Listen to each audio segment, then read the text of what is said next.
Is the key really worth it on Royal Caribbean cruises in 2025? Especially if you're sailing from Southampton on a short cruise. I've just tested it on a 3-night sailing aboard Independence of the Seas.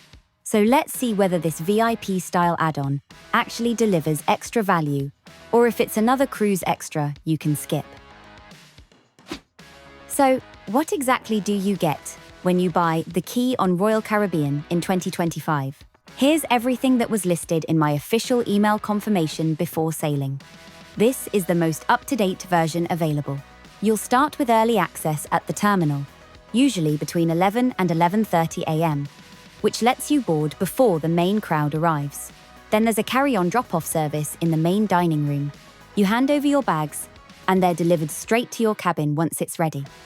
One of the main highlights is the exclusive welcome lunch, held in the main dining room from 12 to 1:30 p.m. It features dishes from the Chops Grille menu, so it's a proper sit-down meal rather than a buffet scramble.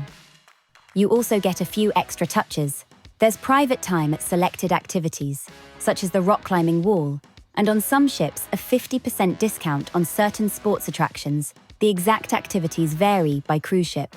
There's even a $60 discount on spa treatments when you spend $250 or more, which could be handy on a longer cruise.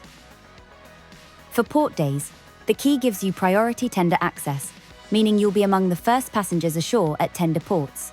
There's also reserved seating in the main theatre, Studio B, and 270, provided you've made a reservation through the app.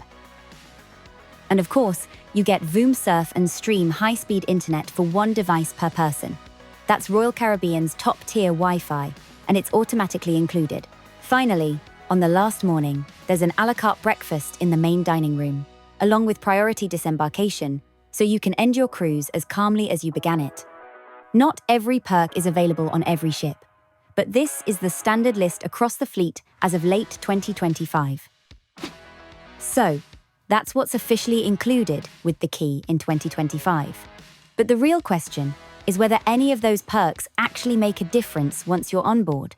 For me, the value started showing straight away on embarkation day. I'd heard mixed opinions online, with some people saying priority boarding doesn't save much time, but from Southampton, it really did. The check-in process felt organised, calm, and quick. And being part of that smaller key group instantly set the tone for the whole cruise. My key arrival time was half an hour before general boarding, but the reality was even better. I was on board by 10:30 a.m.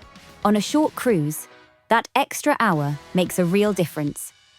I was sitting by the pool with a cocktail by 11 a.m., while others were still queuing outside. The sun was shining, the ship was quiet, and it genuinely felt like VIP access from the start. Once you've boarded early, the first thing you'll do is head to the main dining room, not just for lunch, but to drop off your carry-on bags.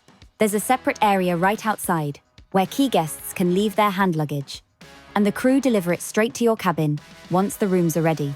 It's simple, quick, and means you can start enjoying your cruise straight away without dragging bags around the ship.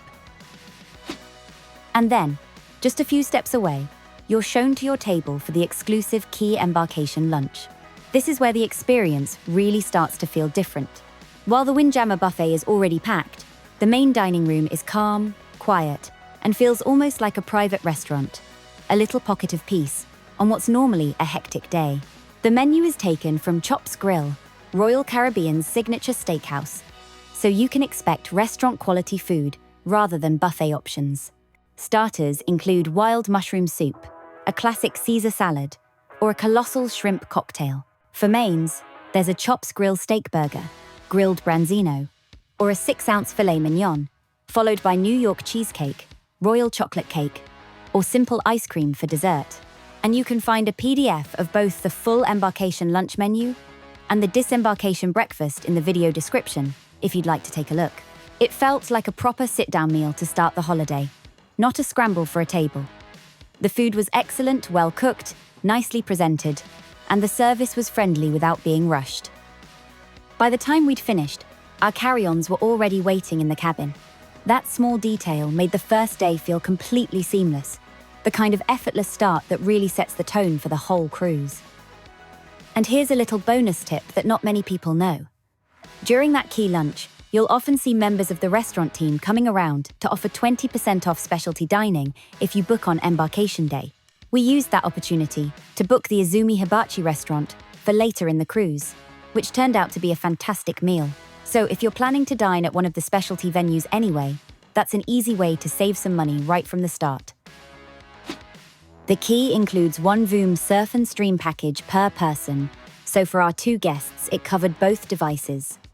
Buying that individually would have only covered one device for roughly the same total price. On Independence, the connection was reliable around the promenade and pool deck, slightly weaker inside the cabin, but fine for uploads and emails.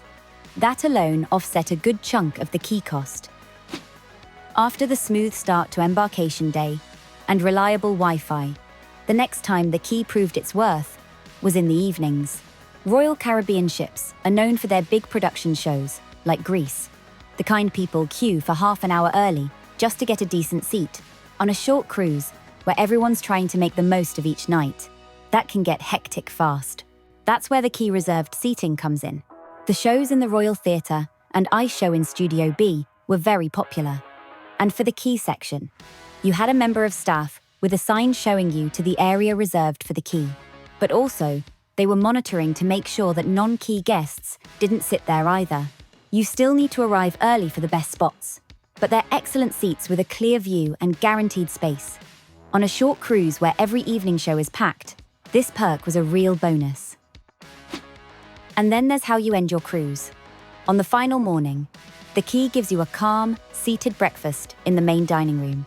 Instead of the usual scramble in the buffet, we had a peaceful a la carte breakfast before priority disembarkation.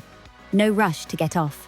The night before, you'll get special key luggage tags to place on your cases. These go into a separate key-only section in the terminal, so when you disembark, your bags are among the first waiting for you. You can also choose when to leave the ship, so there's no need to join the early morning crush or hang around in crowded lounges. There are also a few extra benefits worth mentioning. Some I didn't use this time, but that could really make a difference depending on your itinerary. The key also includes private time at certain onboard activities, like the rock climbing wall and the Flow Rider surf simulator. But honestly, on my sailing there were hardly any queues for either. Even when the weather was good, the waits were short, and you could easily join in without needing a special slot.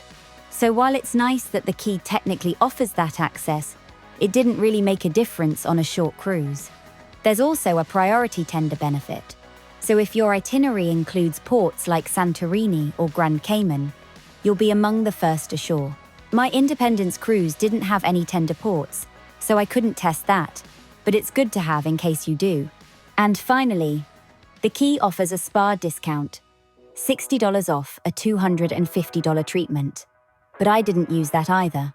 Nice to have on a longer sailing, though it won't change the value much on a 3-night cruise. Even without those extras, the combination of Wi-Fi, early boarding, VIP lunch, and stress-free departure still made the key worth it for me. When you add up everything that's included, it's easy to see why opinions on the key are so mixed. For some cruises, it's all about convenience. For others, it comes down to cost. And that's really where it helps to do the maths. I paid £140.70 for 2 people on this 3-night cruise, which was about £23 per person per day. I'd already booked the Voom Wi-Fi for one device, but cancelled when I worked out the cost of the key. So for roughly £10 extra per person per day, I added early boarding, a VIP lunch, priority seating, and a stress-free departure. So is the key worth it? After trying it for myself, the key really did what it promised. Even without using every benefit, it felt worth it. And I'll be booking it again for my next Royal Caribbean cruise. But the experience doesn't end there. Click on screen now for my full Independence of the Seas ship tour, where I'll take you deck by deck through every bar, pool, and hidden spot on board.